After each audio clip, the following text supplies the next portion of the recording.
खुदावंद यीशु मसीह के अजीम नाम में आप तमाम नाजरीन की खिदमत में सलाम। मैं हूं आपका होस्ट पास्टर मुसव्वर मुनव्वर और आप देख रहे हैं फेथ टीवी प्रोग्राम ज़िंदगी की बातें। मेरे अजीज़ों, आपको मेरी तरफ से ईद क़यामतुल मसीह बहुत बहुत मुबारक। और मैं खुदावंद की शुक्रगुजारी करता हूं कि खुदावंद ने आज एक बार फिर हमें ये मौका बख्शा है कि हम एक नए एपिसोड के साथ आपकी खिदमत में हाजिर हो सके। सो मैं आप सबको वेलकम, खुशामदीद करता हूँ और आपसे गुजारिश करता हूँ कि फेथ टीवी को और खुदा के बंदा पास्टर सिसल जॉन बरकत साहब को, जो कि CEO हैं फेथ टीवी के, अपनी दुआओं में याद रखें ताकि हम इसी तरह कलाम की सच्चाइयों को आप तक पहुंचाते रहें। मेरे अजीज़ों, इससे पहले हमने कुछ एपिसोड किए जिनमें हमने कलीसियाई रोज़ों पर और फिर इसके साथ ही साथ सलीबी कलमात, मुबारक जुम्मा, पाम संडे पर बात की। और फिर हमने एक ख़ास एपिसोड किया क़यामतुल मसीह, मसीह के मुर्दों में से जी उठने, रेज़रेक्शन डे के ताल्लुक से। और ये उसी का दूसरा पार्ट है और इसमें भी हम मसीह के मुर्दों में से जी उठने के ताल्लुक से चंद एक बातों को खुदा के खुदाम के वसीला सीखेंगे। और आज इस टॉपिक पर हमारी रहनुमाई के लिए जो खुदाम स्टूडियो में मौजूद है, मैं उनका तारुफ आपके साथ करवाना चाहता हूँ। हमारे साथ हैं खुदा के खादम रेवरेंड प्रोफेसर टोनी विलियम साहब, किसी तारुफ के मोहताज नहीं है, पहले एपिसोड में भी हमारे साथ थे और बड़े ही खूबसूरत और मुफस्सल जवाब रेज़रेक्शन डे के ताल्लुक से इन्होंने दिए। पंजाब यूनिवर्सिटी में इब्रानी के उस्ताद हैं और इसके साथ ही साथ गुजरनवाला थियोलॉजिकल सेमिनरी में तदरीसी खिदमत को सर अंजाम दे रहे हैं। हम खुदावंद की शुक्रगुजारी करते हैं कि खुदा इन्हें मुख्तलिफ तरीक़ों से अपने जलाल के लिए और अपनी खिदमत के लिए इस्तेमाल कर रहा है। प्रोफेसर साहब, मैं आपको सेकंड एपिसोड में भी वेलकम, खुशामदीद कहता हूँ। थैंक यू वेरी मच जी, बहुत बहुत शुक्रिया आपका, आपने हमें याद रखा। Thank you so much sir. और इसी तरह हमारे साथ हैं खुदा के खादम रेवरेंड जवेद ताहिर साहब। खुदा के खादिम हैं, बड़े ज़बरदस्त मुनाद हैं, अल्फ़ा ओमेगा बाइबल कॉलेज में एज प्रिंसिपल अपनी खदमात को सर अंजाम दे रहे हैं। हम इनकी सारी खदमत के लिए खुदावंद की शुक्रगुजारी करते हैं। प्रोफेसर साहब, मैं आपको भी वेलकम, खुशामदीद कहता हूं। Thank you very much and thank you again sir. Thank you so much sir. So नाज़रीन, इससे पहले कि हम सवालात के सिलसिले को शुरू करें, हम अपने प्रोग्राम का आगाज़ एक दुआ से करेंगे और मेरी गुजारिश होगी रेवरेंड प्रोफेसर टोनी विलियम साहब से कि वो इब्तदाई दुआ में रहनुमाई करें। लश्करों के खुदावन, आसमान और ज़मीन के खालिक खुदा, हम तेरे हजूर हाजिर हैं। हम तेरे शुक्रगुजार हैं कि तू बोलने वाला खुदा है। Yes Lord. तूने हमें भी फजल बख्शा कि हम अपनी आवाज़ रखें, तुझसे बात करें, तेरी आवाज़ को सुने। खुदाए पाक रू, तू जो दूसरा मददगार है, इस वक्त हम तेरे सामने अपने आप को रख देते हैं। खुदाए पाक रू, तू हमारी मदद कर। तू जो कलाम मुक़द्दस को लिखवाने वाला, महफूज करवाने वाला, हम तक पहुँचाने वाला और इसकी तफसीर करने वाला है, इस वक्त हमारी मदद कर ताकि तेरे कलाम की तफसीर हम नाचीज़ लोग दुरुस्त तौर पर कर सकें। Yes Lord. मसीह यीशु के नाम में मांगते हैं, आमीन आमीन। आमीन। Thank you so much professor साहब। सो नाज़रीन, हमारा जो टॉपिक है वो है क़यामतुल मसीह, मसीह का मुर्दों में से जी उठना, रेज़रेक्शन डे। और ये इसका दूसरा एपिसोड है। हम सवालात के सिलसिले को शुरू करेंगे और मेरा पहला सवाल खुदा के खादम प्रोफेसर टोनी साहब से होगा। सर, आप हमारी रहनुमाई फरमाएँ कि यीशु मसीह अगर जुम्मा के रोज़ मसलूब हुए और इतवार को जी उठे तो 3 दिन और रात पूरे नहीं होते, लेकिन मसीह की पेशन गोई 3 दिन और रात ज़मीन के अंदर रहने की थी। ये अक्सर सवाल जो है ये बहुत ज़्यादा गर्दिश करता है। सो मैं चाहता हूँ कि आप इसकी वजाहत फरमाएं कि ये 3 दिन और रात कैसे पूरे होते हैं। असल में ना ये वो बात है कि मुझे तरबूज पसंद है जी। तो अगर आपने मेरे सामने खरबूजा रख दिया तो मुझे वो नापसंद है जी, ठीक है ना जी। और अगर तरबूज पसंद है तो फिर वो मेरे मुताबिक होना चाहिए जी, साइज़ भी, रंग भी, जायका भी, ठीक है ना। तो ये वो वाली बात है जी कि जो लोग इस पे एतराज़ करते हैं कि जी यहाँ 72 घंटे पूरे नहीं हो रहे, जी, तो यहाँ 72 घंटों का जिक्र भी नहीं है, ठीक है। हमने इसको कॉम्प्लिकेटेड बना दिया और हम चाहते हैं कि किसी न किसी तरीके से हम इस मतन के तहत ये साबित करें कि मसीह खुदावंद जो थे वो 3 दिन और 3 रात कब्र में नहीं रहे, ठीक है ना। तो मुझे ये बात कहते हुए बड़ा मज़ा आता है, मैं जब भी कहता हूँ कि हमें इस सवाल का जवाब तलाश करने के लिए बाइबल को नहीं देखना चाहिए, हमें ये अपने मोबाइल को देखना चाहिए। जी जी। क्योंकि हम जैसे ही कॉल मिलाते हैं और कॉल कभी कभी छोटी होती है, पहले होती थी लंबी कॉल, आजकल छोटी सी होती है, कहाँ हो, मैं यहाँ हूँ, अच्छा ठीक है। अब इतनी सी कॉल में 1, 2 सेकंड, 3 सेकंड, 5 सेकंड करना जी। 5 सेकंड के जो पैसे हैं वो जैज़ वाले 1 मिनट के काटते हैं, ठीक है। और हम जायज़ वालों को कुछ नहीं कहते, ठीक है। लेकिन जब यहाँ बात आती है यही, तो फिर यहाँ आप शोर मचाते हैं जी। ये दुनिया का असूल है कि अगर आपने किसी दिन का थोड़ा सा वक्त भी इस्तेमाल कर लिया तो आप उस दिन को पूरा ही कंसिडर करते हैं। आप 3 दिन की कॉन्फ्रेंस करवाते हैं, पहले दिन लोग आते हैं जी, सेटल होते हैं, इवनिंग में आप एक सेशन करते हैं, दूसरे दिन सारा दिन आप सेमिनार करते हैं जी, तीसरे दिन आप नाश्ता देते हैं और दोपहर के खाने से पहले या खाना खिला के उनको फारिग कर देते हैं। आप 72 घंटे पूरे उनको नहीं पढ़ाते, लेकिन लिखते पढ़ते और बताते आप 3 दिन का सेमिनार है, ठीक है जी। तो यहाँ भी कुछ ऐसी बात है कि मसीह खुदावन जो हैं वो तो टोटल अगर बात करें तो हमें तो 40 घंटे पूरा करना बहुत मुश्किल हो जाएगा, तो 72 घंटे तो बहुत दूर है जी। मसीह खुदावन को 3 बजे के करीब जो था उन्होंने अपनी जान दी। 3 से लेके 6 बजे तक का जो टाइम था यहूदियों के पास था, जिसमें उन्होंने 2 काम करने थे। पहला काम, उन्होंने मसीह यीशु की लाश को ऊपर से या मसीह यीशु के जस्ते खाकी को सलीपे से उतरवाना था जी, उसे दफन करवाना था, क्योंकि ये बहुत ज़रूरी था, क्योंकि उन्हें शक था कि इसने मुर्दों में से जिंदा हो जाना। और मैं कई दफ़ा ये कहता हूँ, मसीह यीशु के शागिर्द भूल गए थे इस बात को, मसीह यीशु के दुश्मन इस बात को नहीं थे भूले। और वो फसा खाने से पहले जाते हैं बादशाह के पास जी, वो कहते हैं इन्हों ना काबू कर, क्योंकि ये कह के अपना क्या कहते हैं मरा है कि इसने जिंदा हो जाना, तो ये जिंदा हो जाएगा। अब देखिए अजीब बात है, मसीह यीशु के दुश्मनों को पता है कि इसने जिंदा हो जाना। अब 2 प्रेशर्स थे उनके ऊपर। पहला प्रेशर उसको दफन करना है और फिर उसकी लाश को अपने अंडर रखना है कि कहीं कोई लाश को चोरी ना कर ले ना जाए, ये ना हो जाए। और दूसरी चीज़ कि उन्होंने फसा में शरीक होना था, क्योंकि यहूदी जो थे उनमें से कुछ दिन के शुरू होते ही फसा खाते थे, जैसे मसीह खुदावन ने फसा खाया जी। और कुछ यहूदी थे जिन्होंने मसीह यीशु की मसलूबियत के बाद जाके फसा खाना था जी, ठीक है ना। तो 2 प्रेशर्स थे जो यहूदियों पे थे। एक ये कि 6 बजे से पहले मसीह यीशु को कब्र में उतार देना, जो यहूदी शरीयत के मुताबिक लाज़मी था जी। और दूसरा ये कि उन्होंने जाके फसा में भी शरीक होना था, फसा भी खाना था। इसलिए मसीह यीशु को जुमे के शाम 6 बजे से पहले कब्र में उतार दिया गया, ठीक है। उस शाम 6 बजे से अगली शाम 6 बजे तक 24 घंटे बनते हैं, ये मसीह खुदावन कब्र में रहे। फिर जुमे की हफ्ते की शाम 6 बजे से लेके इतवार की सुबह तक, चाहे वो 3 बजे का वक्त है, चाहे 4 बजे का वक्त है, वो जो भी वक्त है, क्योंकि it is not defined time, वहाँ वक्त का जिक्र नहीं है कि क्या वक्त था, लेकिन हम ये जानते हैं कि अलल सुबह मसीह खुदावन मुर्दों में से जी उठे। तो ये एक दुनियादारी का सादा सा असूल है कि अगर आप किसी एक दिन का थोड़ा सा भी वक्त इस्तेमाल करते हैं तो आप उसे एक दिन कंसिडर करते हैं। जब आप 3 दिन कहते हैं तो उसका मतलब आप 72 घंटे नहीं लेते, आप उसमें ये लेते हैं कि बस ये 3 दिन है, 3 दिन में से थोड़ा सा भी वक्त इस्तेमाल कर लिया तो वो 3 दिन ही कंसिडर होंगे। लेकिन यहाँ आकर वही बात होगी ना कि खरबूजा जो है वो मुझे पसंद नहीं है, आपने मुझे तरबूज ही खिलाना है, चाहे दिसंबर में ही खिलाना पड़े, जिस मौसम में तरबूज होता भी नहीं जी। तो ये दरअसल हट धर्मी की सोच है कि आपने 72 घंटे पूरे करने, और बाइबल में कहीं नहीं लिखा कि 72 घंटे पूरे किए जाएंगे जी, ठीक है ना। यहाँ तो यहाँ लिखा होता जो आप मत्ती की इंजील उसका 12वां बाब है जी, यहाँ पर मसीह खुदावन ने कहा था 41वीं आयत में जी, बल्कि 40वीं आयत में, क्योंकि जैसा यूना 3 रात दिन मछली के पेट में रहा, वैसे ही इब्ने आदम 3 रात दिन ज़मीन के अंदर रहेगा।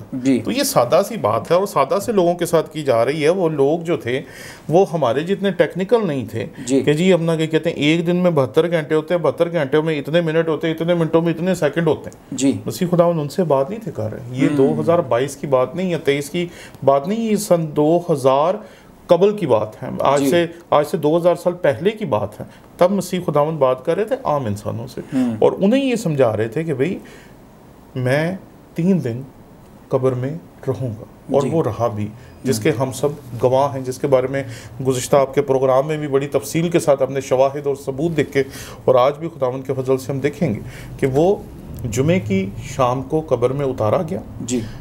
हफ्ते की दिन पूरा 24 घंटे वो कब्र में रहा, और अतवार की सुबह वो मुर्दों में से जी उठा। तो यूँ 3 दिन जो हैं वो पूरे तौर पर मसीह खुदावन के होते हैं। जी, thank you so much professor साहब, बड़ी खूबसूरती से आपने इस सवाल का जवाब दिया। बहुत सारे बहन भाई इस सवाल को लेके अक्सर कंफ्यूज होते हैं, लेकिन मैं ईमान रखता हूँ नाजरीन कि जब आज खुदा के खादम ने हमारी रहनुमाई की है, हमने बरकत पाई है और इस बात को सीखा है कि कैसे 3 दिन और रात पूरे होते हैं।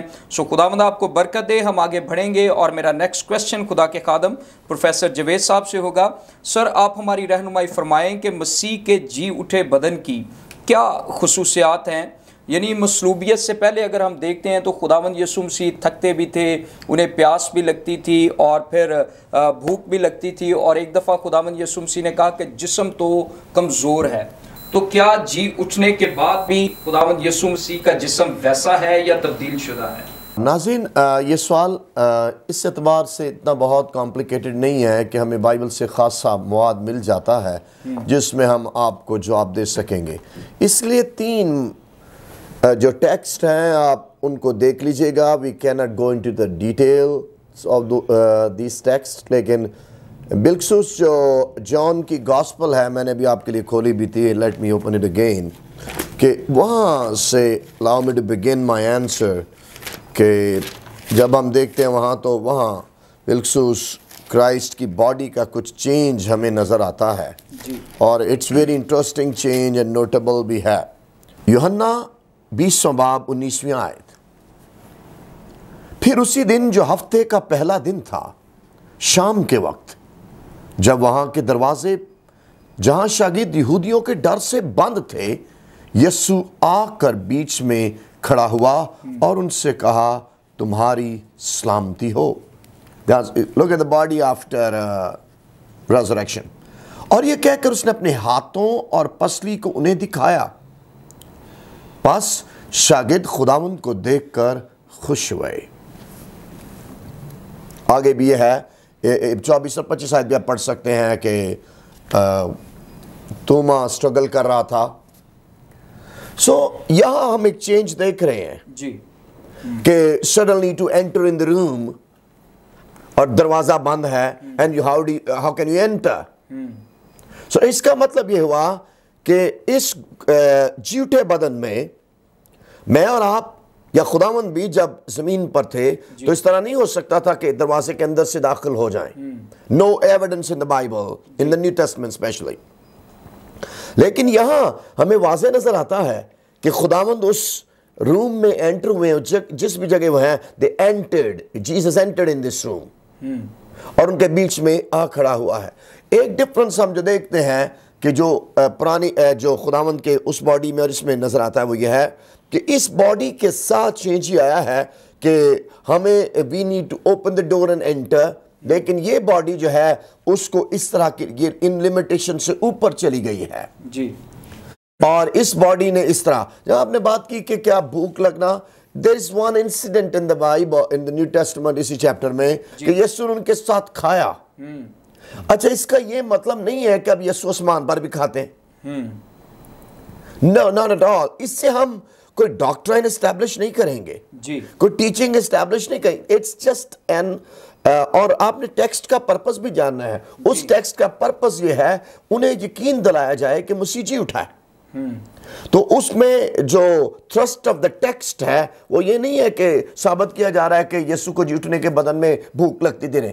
ही जस्ट उनको ये बताने के लिए कि I am the same Jesus ji. और जैसे नवाला तोड़ा है तो दे रहा ओ ये तो खुदावंद ऐसे नवाला तोड़ते थे जी। So the purpose of this verse was done. So इसलिए ये एक एविडेंस उन्होंने दी, लेकिन इसका ये हरगिज मतलब नहीं कि रेसुरेक्टेड बॉडी ईट्स। अब आसमान पे खुदावंद कोई खाना नहीं खाते, वी हैव नो एविडेंस।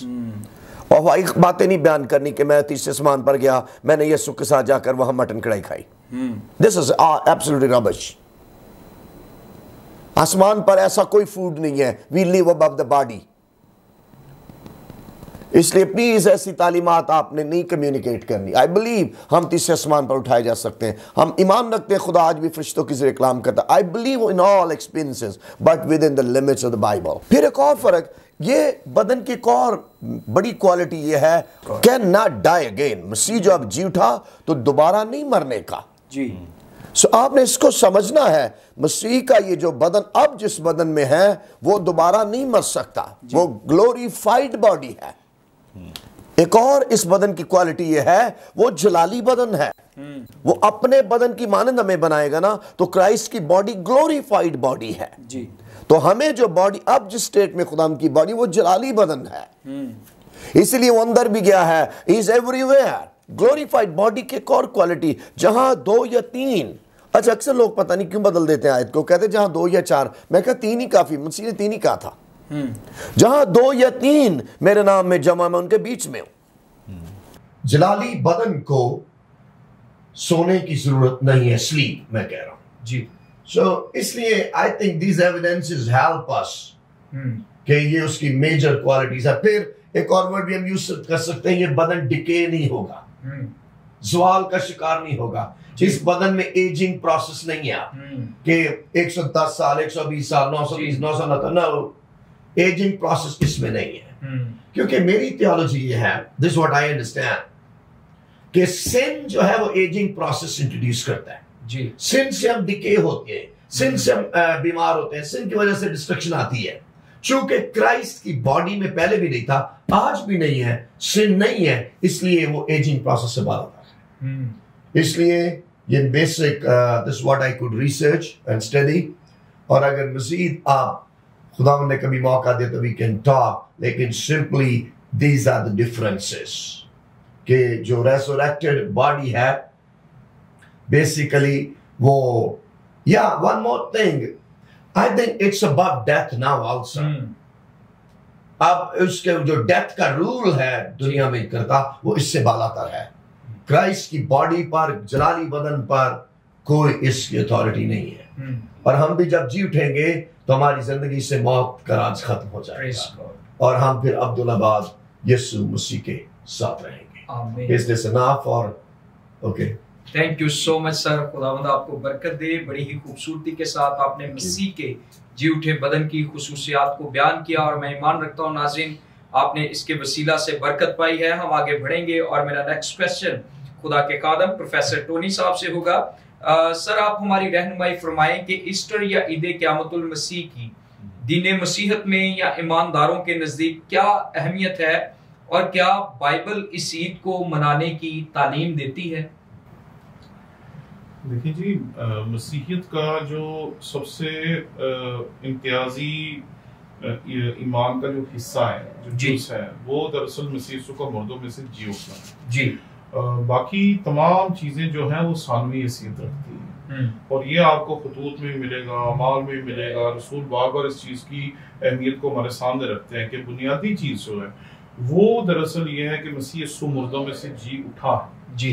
दुनिया में मसीह पहला नहीं है जिसने ये दावा किया कि वो मुर्दों में से जिंदा करेगा, ठीक है ना।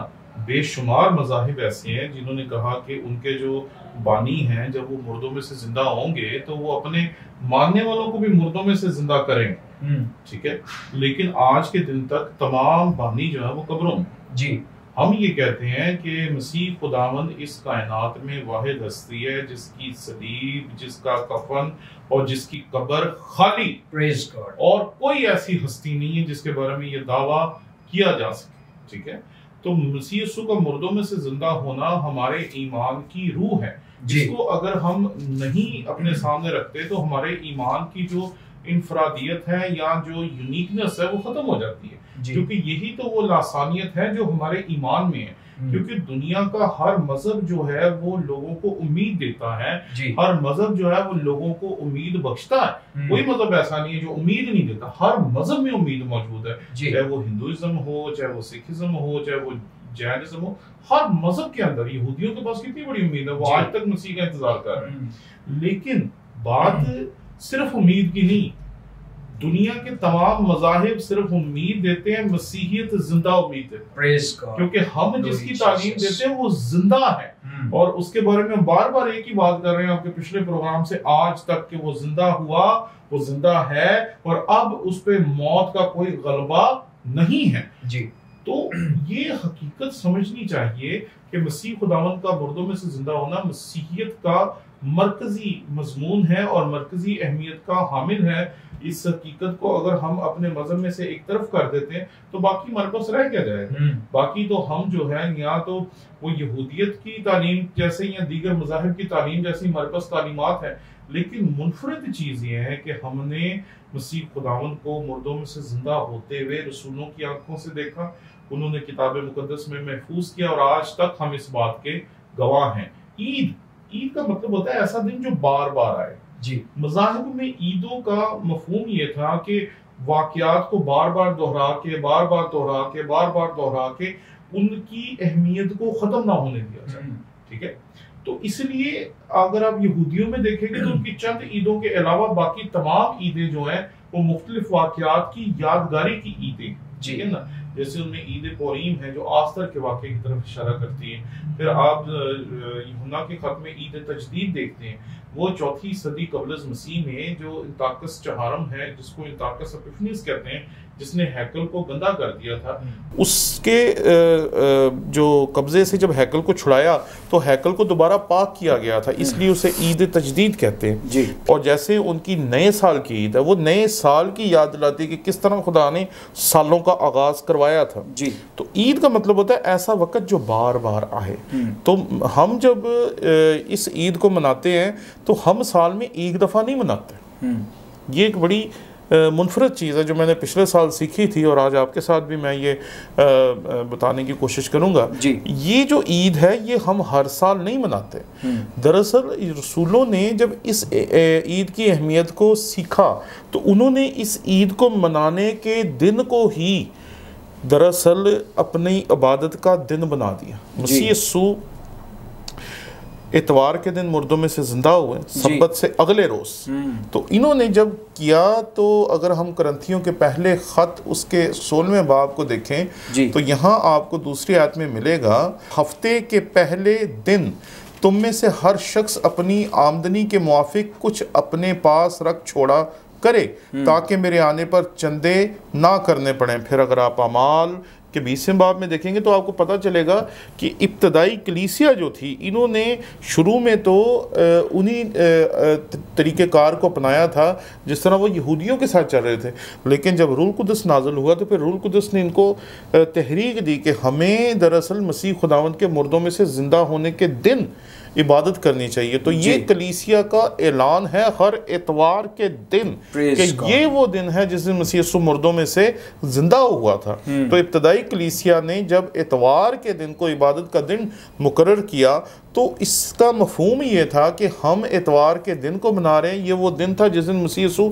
मुर्दों में से जिंदा हुआ, जिस दिन दावों की तकमील हुई, उन दावों की जो उस मसीह खुदावंद ने अपनी ज़िंदगी में किए, उन वादों की जो नबियों के वसीले से खुदा ने किए। तो ये दरअसल हकीकत जो है ये दोहरी है। ये दुनिया का सबसे मुनफरिद वाक़या है, क्योंकि बाकी जितने भी मुर्दे ज़िंदा किए गए, जितने भी मुर्दे पुराने अहदनामे में ज़िंदा हुए, जितने भी मुर्दे मसीह खुदावंद ने ज़िंदा किए या किसी भी और तरीके से मुर्दे ज़िंदा हुए, क्योंकि आप जानते हैं कई दफ़ा डॉक्टर्स भी ऐसा करते हैं कि वो लोगों को करंट वगैरह लगाते हैं तो CPR वगैरह देते हैं तो मुर्दे दोबारा होश में आ जाते हैं। तो जितने भी मुर्दे इस दुनिया में ज़िंदा हुए वो कुछ अरसे के बाद इस दुनिया से दोबारा रुखसत हो गए, दोबारा मर गए। एक ही ऐसा है जो जब कब्र से निकला तो अब वो दोबारा मौत के इख्तियार में नहीं है, वो मौत के इख्तियार से बाहर है। और दूसरी चीज़ कि हमें इस दिन को ना सिर्फ साल में एक दफ़ा मनाना चाहिए बल्कि खुदाम होते हुए हमें हर एतवार अपने लोगों को बताना चाहिए कि आज के दिन जो हम मना रहे हैं ये सिर्फ इबादत का दिन नहीं है, बल्कि ये इस हकीकत को याद दिलाने का दिन है कि इस दिन मसीह खुदावंद मुर्दों में से ज़िंदा हुआ था।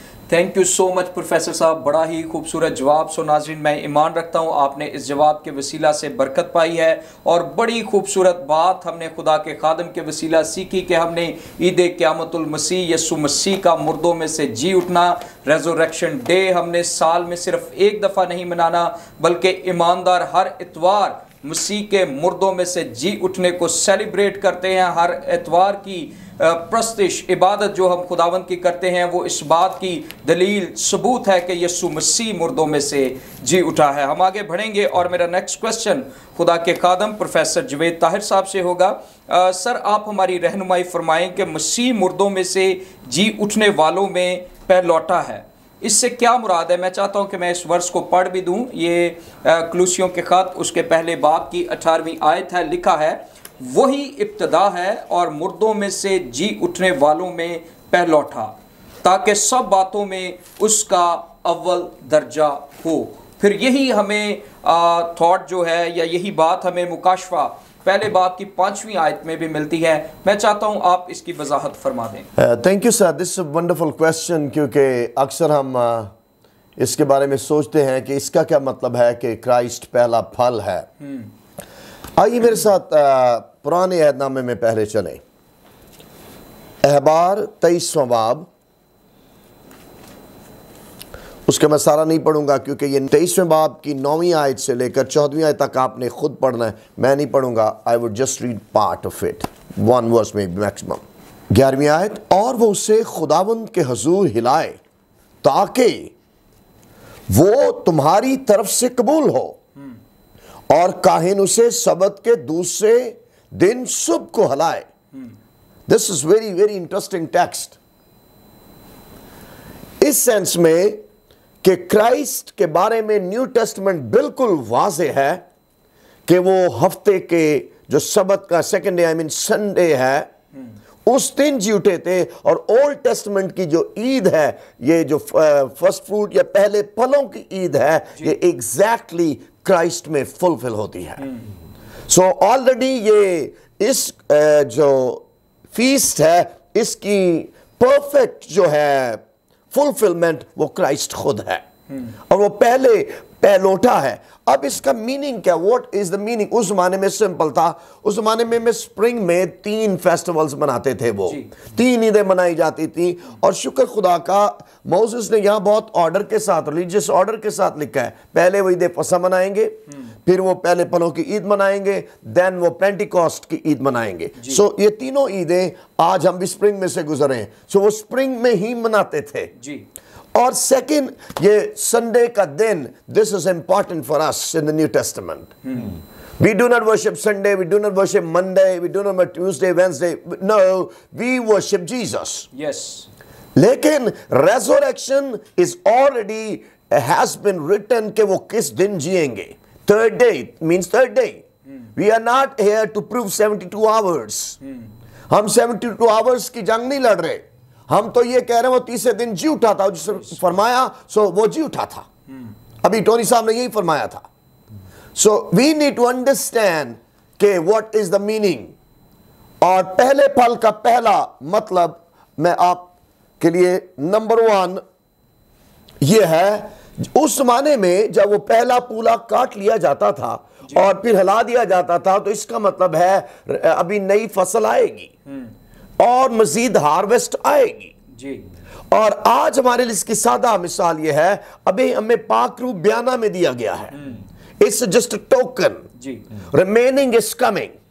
सो जिस तरह मसीह का जी उठना पहलोटे होने को है कि it's something like a pledge, कि एक अभी वो हुआ है, अभी फसल आने वाली है जो जी उठेगी। और इस तरह से हमारे लिए पैगाम इसमें यह है कि मसीह जब जी उठा है तो उसके बाद हम भी जी उठेंगे। इसका मतलब इस पहलोटा होने में हमारे लिए खुशखबरी है, देयर इज होप। अभी टोनी साहब ने यह भी लफ्ज यूज किया, people talk about hope, we talk about living hope. दुनिया जो है वो उम्मीद की बात करती है, हम जिंदा उम्मीद की बात करते हैं कि वो हमें लेने को आ रहा है। This is our living hope. दुनिया मर जाएगी, खत्म हो जाएगी, हम मरने के बाद भी जिंदा रहेंगे, और जब वो आएगा तो हम फिर से जिंदा हो जाएंगे। सो वो मुर्दों में से जुटने वालों में पहलोठा है। और यहां ओल्ड टेस्टामेंट में इस कुर्बानी के मकसद देखिए। नंबर 1, ओल्ड टेस्टामेंट में इसका मकसद यह है ताकि वो तुम्हारी तरफ से कबूल हो, और आगे जाकर टेक्स्ट में देखेंगे कि ये खुदावंद की वो वर्शिप करते थे। Second purpose. नंबर 3 था खबरदार, अगर तुमने ये कुर्बानी ना दी तो खाना ना खाना। तुमने अपनी उस फसल को जो बाकी आने वाली है नापाक ना कर देना। तेरी पाकीज़गी इसी में है, तेरी खुराक की तकदीस इसी में है कि पहले तू खुदा को पेश करे। दरअसल उन्हें तो नहीं पता था वो फसल काट कर पूला हिलाकर क्या कर रहे हैं, लेकिन अब हम ये नए अहद के तालिब इल्म ये जानते हैं, दरअसल उस पूले का तीसरे दिन संडे के दिन पेश किया जाना हमारे लिए ये खुशखबरी है कि मसीह जी उठा था जी। इसमें एक और पैगाम यह है कि अभी और फसल काटी जाएगी, अभी और आपके रिसोर्सेज आने वाले हैं, अभी और बरकतें आने वाली हैं। डॉन में से फर्स्ट डू जो कुछ कलाम कह रहा है। क्राइस्ट का जी उठने का एक और मकसद क्या था? Christ is preeminent, Christ is superior than creation, Christ is superior than all human beings. मसीह तखलीक से बालातर है, मसीह इंसानों से बालातर है, मसीह हर शख्सियत से बालातर है, और मसीह कलीसिया से बालातर है, मसीह मुर्दों में से जी उठने में बालातर है। मसीह मुर्दों, कब्र और मौत को शिकस्त देकर आसमान पर जो बैठा है वो पहला है। He is the first fruit. इसलिए आपने ये याद रखना है कि वो सब बातों में उसका अव्वल दर्जा। अभी मैं इसके लिए ग्रीक वर्ड देख रहा था, उसका मतलब है प्रीएमिनेंस, सुपीरियर, वो बालातर है। आपका और मेरा पैगाम चर्च के लिए ये नहीं है कि मेरी प्रीचिंग से लोग मुतासर हो जाएं। नो, मेरा और आपका पैगाम ये है, Christ is the first fruit. मसीह मुर्दों में से जी उठने वालों में पहले उठा है। अगर वो जी उठा है तो मैं और आप क्यों मुनादी कर रहे हैं? ताकि सब बातों में उसका अव्वल दर्जा जमीन पर जाहिर हो। जाहिर होना चाहिए अव्वल दर्जा। Sometimes we preachers are very tricky people, by the way. हम इस तरह काम सुनाते, लोग हमसे ही चिपक जाते हैं। This is unfair. You will lose your reward. आपने मुनादी करते वक्त, when I come to here or come to the pulpit, I do one thing. मेरी खिदमत में जितनी भी थोड़ी कामयाबी, उसका भेद ये है, मैं स्टेज पर सिर्फ इसलिए जाता हूं ताकि उसका जलाल जाहिर हो। That's it. Nothing more. ये नहीं कि लोग मेरे बड़े फैन हो जाएं, मेरी फैन फॉलोइंग हो जाए। No, मैं इसलिए चाहता हूं ताकि दुनिया जाने कि वो पहल उठा है और जी उठने वालों में पहल उठा है। Let me give you, I can have a little bit more. इसमें बेसिकली 3 पर्सपेक्टिव बनते हैं फर्स्ट फ्रूट पे। अभी आज सुबह मैं जब पढ़ रहा था, टोनी साहब जो है वो हिब्रू के बाइबल, शानदार Bible teacher, is a professor. आमना आराम स्टूडेंट ऑफ न्यू टेस्टामेंट। लेकिन इसको मैं देख रहा था कि इस ईद को वो बुकुरिम का वर्ड, मैंने इसका प्रोनाउंसिएशन भी देखा ओल्ड टेस्टामेंट में, और नए नामे में से पारखे कहते हैं।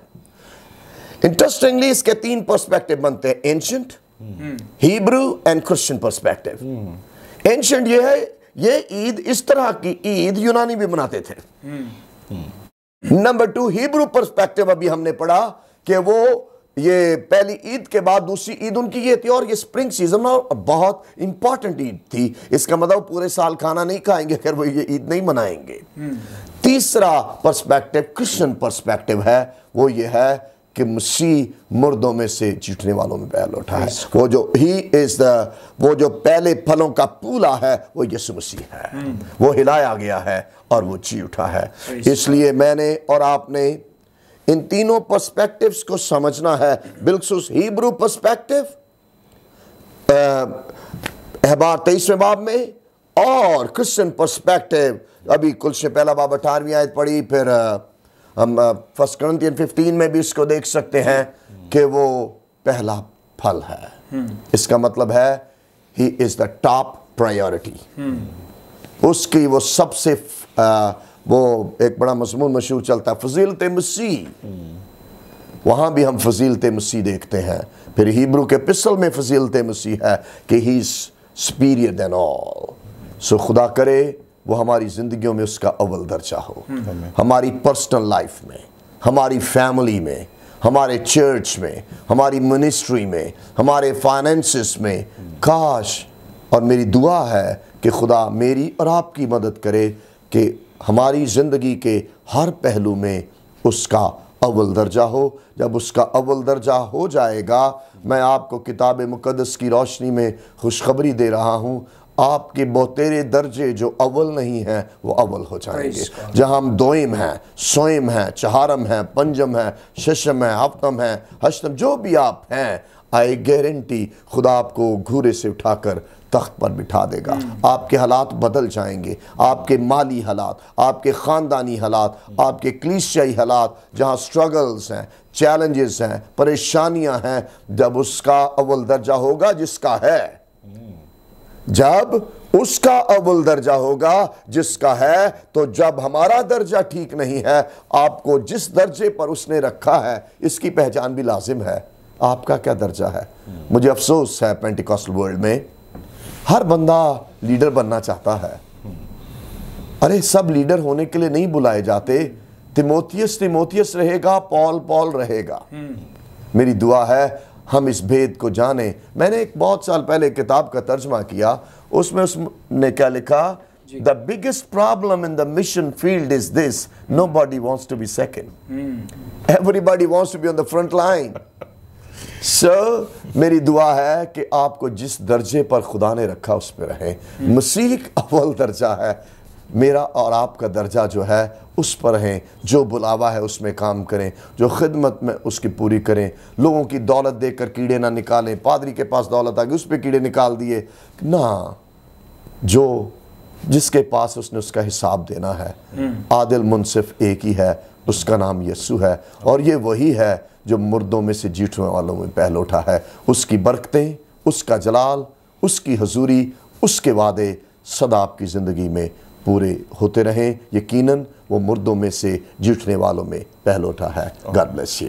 जी thank you so much sir, बड़ी ही खूबसूरत वसाहत। मसीह मुर्दों में से जी उठा, आपने इस आयत को बड़ी खूबसूरती से बयान किया। मैं ईमान रखता हूँ नाज़रीन कि आपने इसके वसीला से बहुत बरकत पाई है। हमारे प्रोग्राम का वक्त ख़त्म हुआ जाता है, लेकिन इससे पहले कि मैं आपसे इजाज़त चाहूँ, मैं खुदा के खुदाम का शुक्रिया अदा करना चाहता हूँ। प्रोफेसर साहब आपका शुक्रिया, आप स्टूडियो में आए, इस टॉपिक पर हमारी रहनुमाई की। खुदावंद आपको बरकत दे और ज़्यादा खुदावंद आपको अपने जलाल के लिए इस्तेमाल करे। इसी तरह प्रोफेसर साहब आपका भी शुक्रिया, आप स्टूडियो में आए, इस टॉपिक पर रहनुमाई की।